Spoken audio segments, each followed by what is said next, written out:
Hello friends, welcome to R K education. मेरा नाम विकास कौशिक है। मैं आज से आपको स्टेनोग्राफी पढ़ाऊँगा। आज से हम स्टेनो सीखेंगे।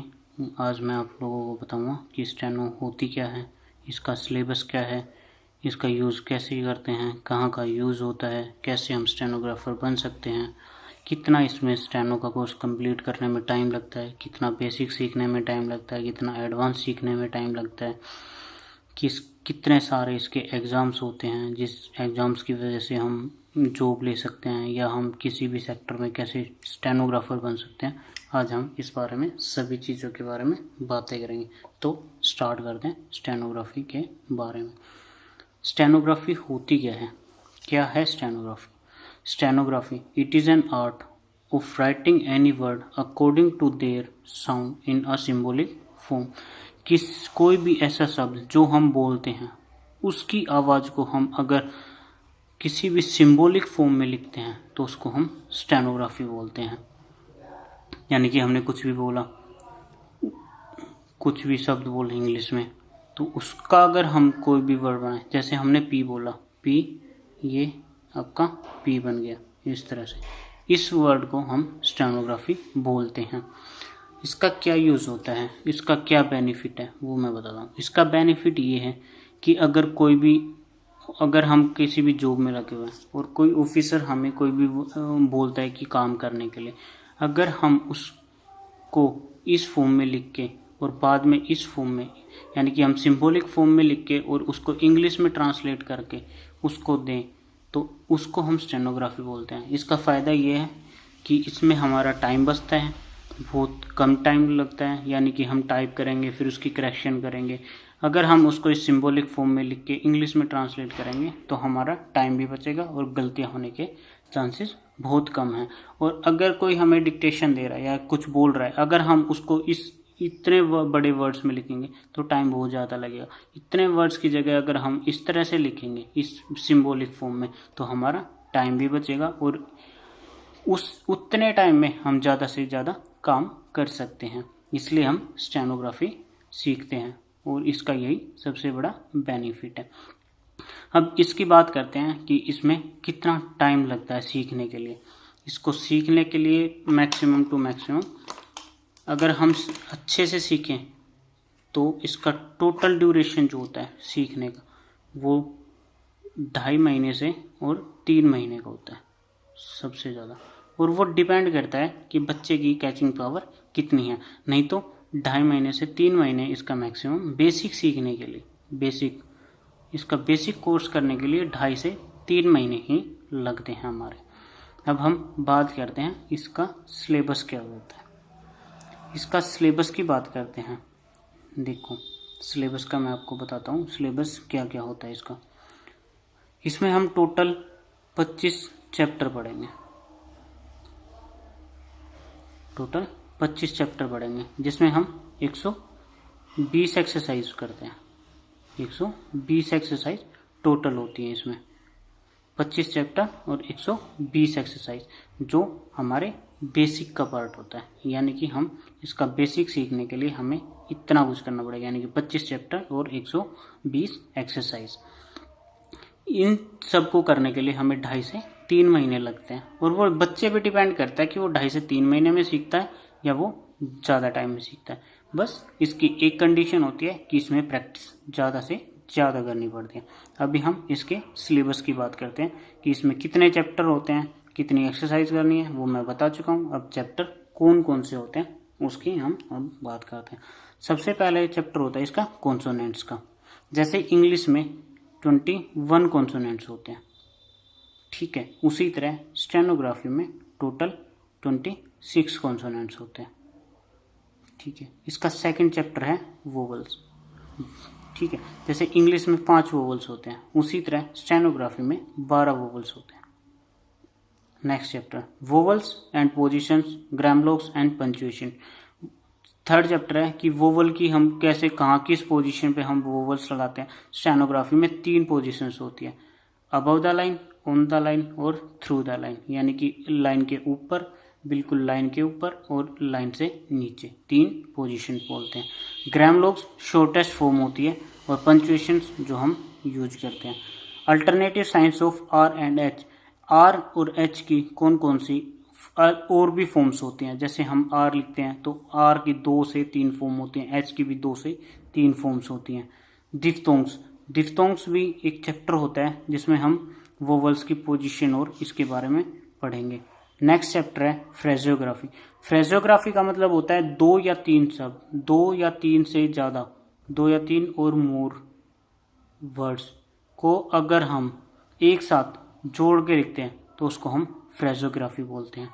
यानी कि जैसे हमें लिखना होता है आई thank you, I thank you, ये बन गया आई thank you, I thank you, ये हो गया हमारा आई थैंक यू। इस वर्ड को हम फ्रेजियोग्राफी बोलते हैं। नेक्स्ट चैप्टर है सर्कल एस एंड जेड। यानी कि जैसे हम एस लिखते हैं, एस का एक सिंबल बनता है, उसी तरह हम उसी एस को सर्कल की फॉर्म में भी लिख सकते हैं और जेड को भी हम सर्कल की फॉर्म में लिख सकते हैं। 2 तरह से लिखा जा सकता है, एक राइट साइड से भी सर्कल बनता है और एक लेफ्ट साइड से भी सर्कल बनता है इसका। नेक्स्ट है स्ट्रोक। अगर हम किसी भी कोई भी वर्ड लिखते हैं तो उस इंग्लिश में हम किसी भी चीज उसको वर्ड बोलते हैं और उसी वर्ड को स्टेनोग्राफी में स्ट्रोक बोला जाता है। तो हम एस का स्ट्रोक और जेड का स्ट्रोक कैसे बनाएंगे वो हम इस चैप्टर में सीखेंगे। नेक्स्ट है लार्ज सर्कल, एस डब्ल्यू और एस एस और एस आर। ये 3 वर्ड होते हैं, एस डब्ल्यू, एस एस और एस आर।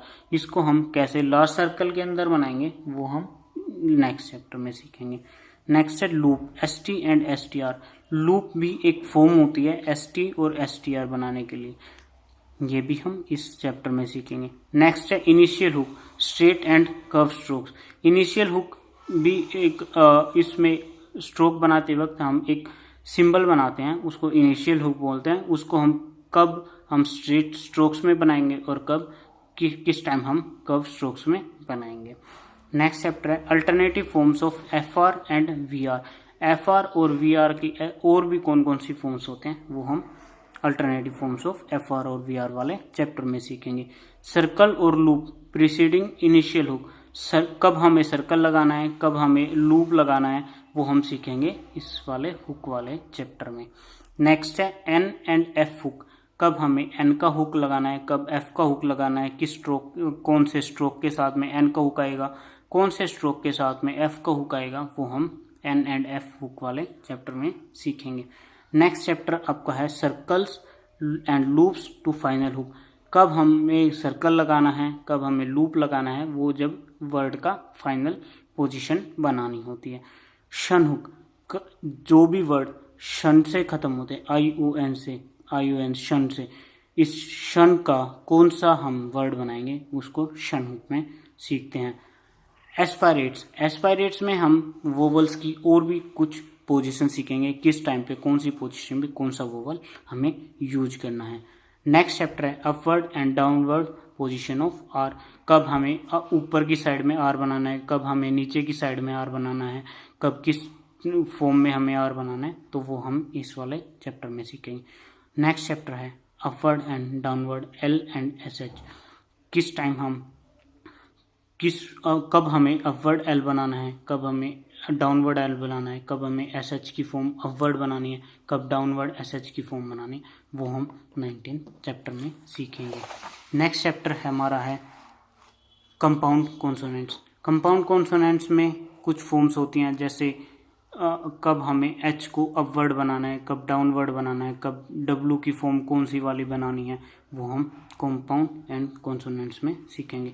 हाल्विंग प्रिंसिपल, यानी कि इसके 2 चैप्टर हैं हाल्विंग प्रिंसिपल के, फर्स्ट एंड सेकंड। हमें इसमें ये देखना है कि किस वर्ड को हम कितना छोटा बना के हम उसकी पोजीशन। हाल्विंग प्रिंसिपल का मतलब है अगर हम कोई भी स्ट्रोक बनाते हैं, यानी कि जैसे मान लो हमने टी बनाया तो ये हम स्ट्रेट बनाएंगे तो ये टी बन जाएगा। अगर हम इसको लाइन से लाने की बजाय अगर हम इसको हाफ बना देंगे तो ये डी की फॉर्म भी बन जाती है ऑटोमेटिकली। नेक्स्ट है डबलिंग प्रिंसिपल, यानी कि डबलिंग प्रिंसिपल का मतलब है किस वर्ड को हम किस एक स्ट्रोक को हम डबल करेंगे कि वो कंप्लीट पूरा एक वर्ड बना दे। नेक्स्ट है डिफ्थोनिक और 2 वोवल्स फॉर्म साइन, यानी कि कब हमें 2 वोवल्स एक वर्ड में, कब हमें एक ही पोजीशन पे 2 वोवल्स लगाने हैं, उसका हम इस चैप्टर में सीखेंगे। मिडल सेमी सर्कल, यानी कि कब हम किसी भी स्ट्रोक के बीच में हम सेमी सर्कल का यूज करेंगे, यानी कि हाफ सर्कल का यूज करेंगे, उसमें हम इस चैप्टर में हम उसके बारे में सीखेंगे। यानी कि प्रीफिक्सेस, नेक्स्ट चैप्टर है प्रीफिक्सेस, यानी कि हमें किस वर्ड के सामने कौन सा ऐसा स्ट्रोक बनाना है कि हम प्रीफिक्स, जैसे सेल्फ होता है, सेल्फ के लिए हम ऐसा कौन सा स्ट्रोक बनाएंगे कि हम ये सीखे। जैसे सेल्फ रिलायंस है, सेल्फ रिलायंस, यानी कि सेल्फ रिलायंस, ये रिलायंस हो गया और ये सेल्फ का वर्ड हो गया, ये सेल्फ हो गया, ये रिलायंस हो गया। तो इस वर्ड को हम प्रीफिक्स बोलते हैं। ये है हमारा सिलेबस। तो नेक्स्ट क्लास में अब हम मिलेंगे और नेक्स्ट क्लास में हम इसका सबसे पहला जो चैप्टर है कॉन्सोनेंट्स, वो स्टार्ट करेंगे, कॉन्सोनेंट से स्टार्ट करेंगे। Okay, thank you very much and next class में मिलते हैं। आप सब घर पे सेफ रहिए, सुरक्षित रहिए, खुश रहिए। Thank you so much.